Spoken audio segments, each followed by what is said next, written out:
गरीब माँ की अमीर बेटी। देखो बहन जी, वैसे तो रूप की धनी है आपकी बेटी, मगर दान दहेज के बिना जात बिरादरी में धज्जियां उड़ जाती हैं। मेरे घर में कोई कमी घटी नहीं है। कई बीघा खेती बाड़ी है, लंबा चौड़ा कारोबार है और बड़ा घर बार है। अब ऐसे में आप जो दान दहेज देंगी उसके राज तो आपकी बेटी ही भोगेगी। जी बहन जी, वैसे तो अपनी सीता जैसी बेटी आपको सहज सौंप रही हूँ, इससे बड़ा दहेज और क्या होगा। मगर फिर भी कहिए, क्या मांग है आपकी? ज्यादा कुछ नहीं, बस 5 लाख नकद, एक 4 चक्के की गाड़ी और सोने की चेन अंगूठी खरा सौदा है। जब बारात बड़े गाजे बाजे के साथ आपके द्वार पर आएगी तो पूरा गांव देहात देखता रह जाएगा। गरीब गंगा राजरानी की चिकनी चुपड़ी बातों में उलझकर अपनी बेटी को अमीर घर की बहू बनने का ख्वाब बुनने लगती है। तभी आलेख कहता है, माँ एक बार उनकी दुबली दशा तो देखिए, इतनी बड़ी रकम कहां से देंगी वो। आलेख की कहा सुनकर राजरानी उसे चिकोटी काट कर कहती है, चुप कर तू, पता नहीं कैसा बैल बुद्धि बेटा है मेरा, बनती बात को बिगाड़ने में लगा रहता है। क्या सोचा आपने बहन जी? मुझे आपकी शर्त स्वीकार है। अच्छा तो इजाजत दीजिए। उसके बाद राजरानी अपने बेटे के साथ वहां से चली जाती है और संध्या अपनी माँ से कहती है, माँ किस आधार पर आपने उनकी इतनी बड़ी दहेज की रकम को स्वीकार लिया? हर एक अरसे से आप लोगों के घरों में जूठे बर्तन मांजकर मुझे पाल रही हैं। ऐसे में आज तक हम इस झोपड़ी से नहीं उभर सके तो कहाँ से लाओगी आप इतने पैसे? तो उसकी चिंता मत कर संध्या, बस मैं नहीं चाहती कि जो संघर्ष मैंने झेला, जो दुख मैंने देखा, वो मेरी बेटी सहे। अब चाहे मुझ गरीब माँ का बाल बाल भी कर्जे में क्यों ना बिक जाए, मगर तेरी डोली शानो शौकत से उठेगी। संध्या बड़ी ही सफाई से अपनी गरीब माँ की परेशानी में शरीक होने का ढोंग कर रही थी, जबकि असल में वो खुद भी अपनी गरीबी से बाहर निकलने की आस में थी। दिन ढलते गए, जिसके साथ गंगा का टूटा पिसा मन दहेज का दाम बटोरने की चिंता में घुलने लगा, जिस कारण उस गरीब माँ का भूख प्यास का एहसास भी मिटने लगा। उस रात घर की चौखट पर बैठी गंगा आंसू बहाते हुए बोलती है, भगवान तूने मुझ गरीब पर बहुत से गजब ढाए हैं। पहले भरी जवानी में पति छीन लिया, फिर गरीबी के दलदल में धंसा दिया, फिर भी मैंने बिना तुझ पर दोष लगाए अपनी हड्डियां गलाकर रोटी कमाई। मगर अब सवाल मेरी बेटी की खुशियों का है। तूने मेरी किस्मत कुश की कलम से लिख दी, मगर मैं अपनी बेटी की अमीर घर की बहू बनता देखना चाहती हूँ, ताकि अपनी गरीब माँ की तरह उसे लोगों के घर के जूठे बर्तन ना घिसने पड़े। कोई तो रास्ता दिखा। अपनी गरीबी को सोचकर गंगा फूट फूट कर रोने लगती है। तभी उसकी नजर अपने घर पर घिर जाती है। अगले दिन वो घर गिरवी रख देती है।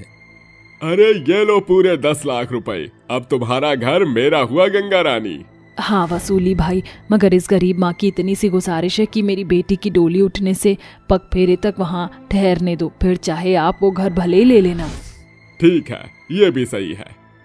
अगले दिन से शादी की तैयारियां शुरू हो जाती है और गंगा दहेज का सारा सामान और पैसे जोड़कर राजरानी को देकर अपनी बेटी की विदा करती है। समधन जी, अपनी फूल सी बच्ची आपको दे रही हूँ, विनती करती हूँ इसका ख्याल रखना। अरे अब ये राजरानी की बहू है, ठाठ से रहेगी। अपनी बेटी को विदाई देकर वो गरीब माँ सवेरे से लेकर ढलते सांझ तक चौखट पर बैठी फूट फूट कर रोती है। इसी बीच 2 दिन बीत जाते हैं और उस सुबह एक चमचमाती महंगी गाड़ी उस गरीब माँ के टूटे फूटे चौखट के बाहर रुकती है। मगर संध्या का स्वभाव अपने पहले सा नहीं था। मेरी बच्ची, तू आ गई। तेरी ये गरीब माँ कब से तुझे छाती से लगाने के लिए छटपटा रही है। जैसे ही गंगा अपनी बेटी के गले लगने के लिए आगे बढ़ती है, संध्या पीछे सरकते हुए कहती है, अरे माँ प्लीज, ये गुड़मक्खी का खेल अब नहीं पसंद मुझे।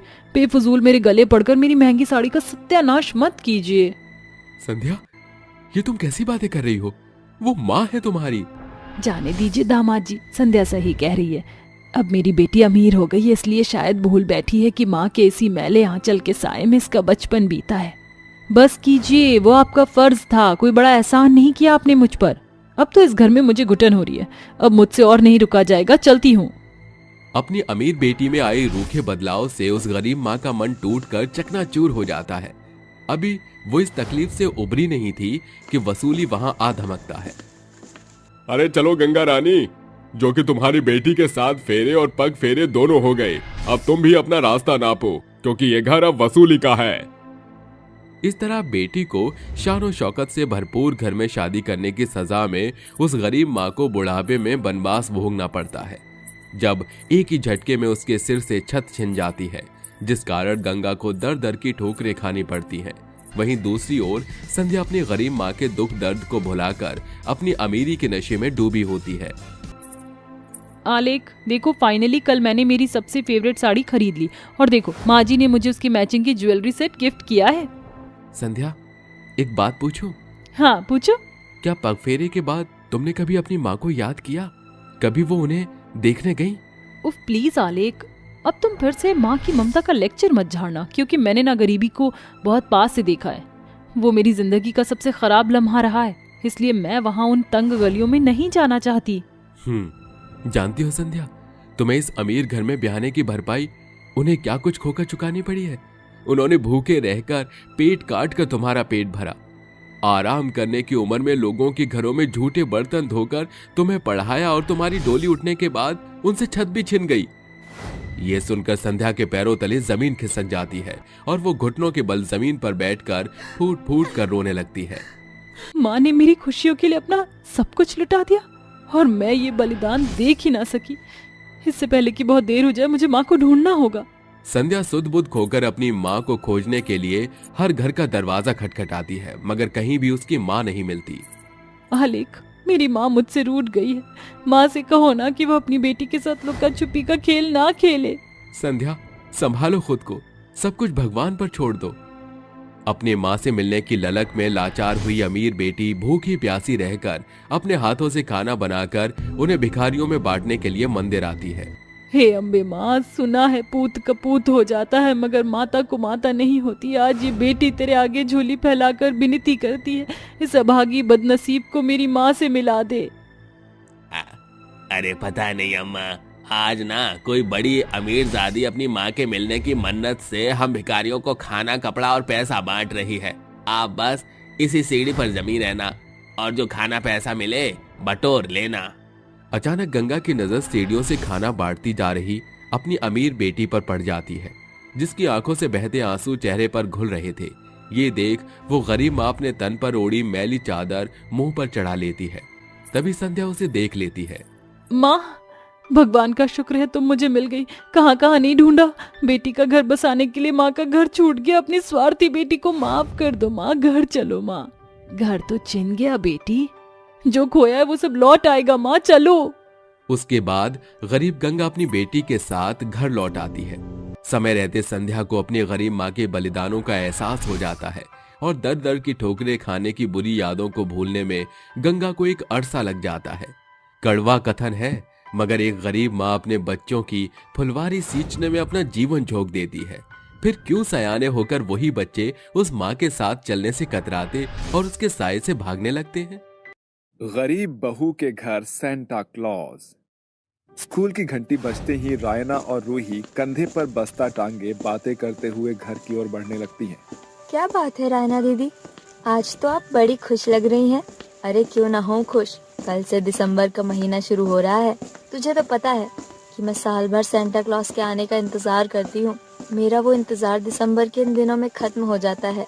रायना दीदी, क्या सचमुच में सेंटा क्लॉज क्रिसमस पर आपको अपने हाथों से तोहफा देने आते हैं? अब बुद्धू बिल्कुल सच। हर साल क्रिसमस के दिन पहले सेंटा क्लॉज लाल रंग की एक चमकती हुई मखमली पोटली मेरे पिलो के नीचे रख जाते हैं, तो कभी बेड के नीचे और कभी दरवाजे पर। मैं तो इस इंतजार में हूँ कि इस साल क्रिसमस पर सेंटा क्लॉज मुझे तोहफे में क्या देंगे। रायना की बातें सुनकर 6 साल की बच्ची रूही की आंखों में भी सेंटा क्लॉज से मिलने वाले गिफ्ट की उम्मीद छिटकने लगती है। थोड़ी ही देर में वो दोनों घर आती हैं। रायना और रूही गंगा देवी की 2 पोती हैं, मगर दोनों चचेरी बहनों के बीच गरीब और अमीर घर की दीवार घिरी है।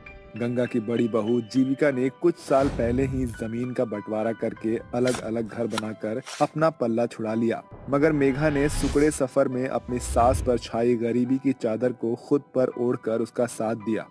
रूही हताश होकर घर में घुसती है, जहाँ सिलाई मशीन पर बैठी उसकी माँ मेघा कहती है, आ गई रूही, क्या बात है बेटी, तेरी सूरत इतनी बुझी बुझी सी क्यों है? किसी ने कुछ कहा है क्या? माँ, मुझे पता है सेंटा क्लॉज हर साल रायना दीदी को क्रिसमस पर बहुत सारे तोहफे देते हैं, फिर वो कभी मुझे तोहफे क्यों नहीं देते? शायद मैं गरीब हूँ इसलिए सेंटा क्लॉज मुझे किसी भी क्रिसमस पर कभी गिफ्ट नहीं देते। ऐसा कहते हुए रूही की आंखों में आंसू झिलमिलाने लगते हैं। ये देखकर मेघा अपनी सिलाई मशीन रोककर दिलासा देते हुए कहती है, ऐसा नहीं कहते बेटी, सेंटा क्लॉस कभी अमीर और गरीब में फर्क नहीं करते। तुम पहले बहुत छोटी थी, इसीलिए सेंटा क्लॉस तुम्हें गिफ्ट नहीं देते थे, क्योंकि तुम इन्हें संभाल नहीं सकती थी। मगर अब मेरी रूही सयानी हो गई है, इसीलिए इस साल सेंटा क्लॉस तुम्हें क्रिसमस पर तोहफा देंगे। अपनी माँ की बात सुनकर रूही का मुरझाया हुआ चेहरा खुशी से खिल उठता है। अगली सुबह मेघा अपनी जेठानी जीविका के घर पर खड़ी दरवाजा खटखटाती है। मेघा, तुम मेरे घर? कहो क्या बात है? जेठानी जी, मेरी बेटी बता रही थी कि राहना को हर साल क्रिसमस पर सेंटा क्लॉस तोहफा देते हैं। क्या ये सच है? ये सुनकर जीविका जोरदार ठहाका लगाकर मेघा की गरीबी की हंसी उड़ाते हुए कहती है, मेघा, मुझे मालूम नहीं था कि तुम गरीब बहू के साथ बुद्धू भी हो। अरे सेंटा क्लॉस केवल किताबों और कहानियों में होते हैं, असल जिंदगी का सेंटा सिर्फ पैसा है। इसका मतलब कि सेंटा का दिया हुआ तोहफा रायना तक आप पहुंचाती हैं। हाँ, हर साल क्रिसमस की रात ठीक 12 बजते ही मैं उसके तकिए के नीचे गिफ्ट रखती हूँ। सर्दी की उस रात बिछौने पर गरीब बहू के मन में बार बार एक ही सवाल उफन रहा था। मैंने रूही के मन में उम्मीद की लौ तो जला दी, मगर क्या मैं लाचार माँ उसकी क्रिसमस की विश पूरी कर पाऊंगी? क्योंकि संजीव की सैलरी घर खर्च में पूरा नहीं पड़ता। फिर मैं जो लोगों के कपड़े लाती सिलकर 4 पैसे कमाती हूँ, वो भी घर में ही लग जाते हैं। मगर अगर मैं थोड़े पैसे अलग से बचाऊं, तो अपनी बेटी को क्रिसमस पर तोहफा दे सकती हूँ। इसी सोच के साथ गरीब बहू सूरज की पहली किरण के साथ जाग जाती है और घर का कामकाज खत्म कर भूखे प्यासे सिलाई करने में जुट जाती है। अरे अब बस भी कर मेघा बहू, सवेरे से सिलाई में आंखें फोड़ रही है। रात ढल गई है, थोड़ा तो अपने शरीर पर तरस खा। बस माँ जी, थोड़ी देर और, आप जाकर सो जाइए। ये कपड़े मुझे कल कस्टमर को देना है, इसीलिए अभी भी पूरा करना पड़ेगा। उसके बाद गरीब लाचार बहू के हाथ सिलाई मशीन चलाने पर लग जाते हैं। अगली सुबह रेखा नाम की एक रईस महिला उसके घर आती है। अरे मेघा, मैंने जो कपड़े सिलने को दिए थे वो सिल गए क्या? हाँ रेखा मैम साहब, ये रहे आपके कपड़े। अरे वाह मेघा, सिलाई करने में तो तुम्हारी हाथों को महारत हासिल है। एकदम शोरूम के जैसे सूट बूट सिला है तुमने मेरे बेटे के लिए। ये रहे तुम्हारे पैसे। शुक्रिया मेम साहब। वैसे मुझे आपसे एक मदद चाहिए थी। अगर किसी को भी कपड़े सिलवाने हो तो आप उन्हें मुझ गरीब बहू के घर का पता दे दीजिएगा। हाँ हाँ, क्यों नहीं मेघा, इतनी मदद तो मैं तुम्हारी कर ही सकती हूँ। रेखा ने अपने रिहायशी एरिया में गरीब बहू के सिलाई बुनाई के काम की बढ़ चढ़कर तारीफ की, जिसे देखकर अब औरतों ने मेघा को ढेरों कपड़े सिलने के लिए दे दिया। ये देखकर गरीब बहू गहरी सांस भरते हुए बोलती है, भगवान का शुक्र है, अब इस कपड़ों को सिलकर मैं अपनी बेटी के सेंटा की विश पूरी करूंगी। गुजरते दिन के साथ गरीब बहू लगातार मेहनत करती चली जाती है। आखिरकार उसने क्रिसमस के 3 दिन पहले अच्छी खासी रकम जोड़ ली थी।